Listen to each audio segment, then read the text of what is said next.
マリネといえばスペイン語圏の皆さんはセビーチェやエスカベッシュなどを思い浮かべられるかと思いますが、今日はスモークサーモンでとても簡単にできるマリネをご紹介いたします。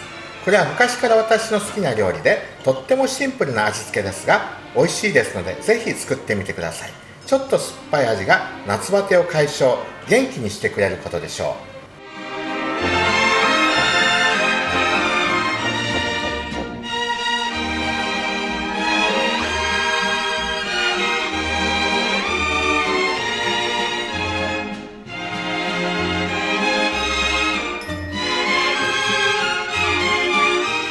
はい、今日はサーモンライスを作った残りのスモークサーモンを使ってサーモンマリネを作りたいと思います。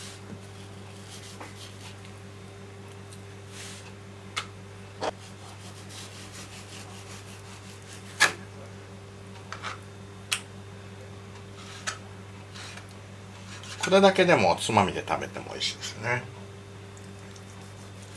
薄く切っておきます。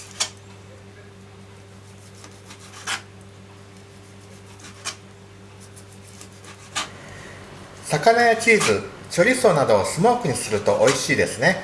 段ボールやレンガなどでもスモークにする設備を作れるそうなので、いつか自分で作ってみたいと思っています。あとはどんな木材を使っていぶすかで香りが違ってきますので、それを手に入れなければなりません。良いアイデアがありましたらぜひ教えてください。玉ねぎ、はい、これも薄く切ります。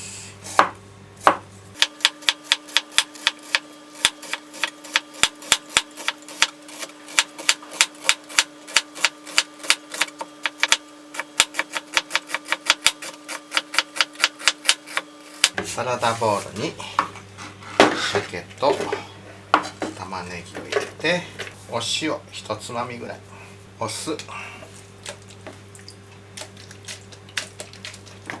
オリーブオイル、これで入れます。適当ですね。はい、でよくかき混ぜます。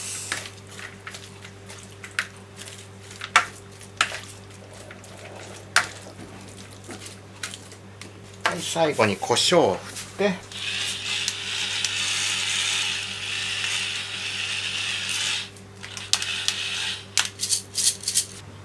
はい、サーモンマリネの完成です。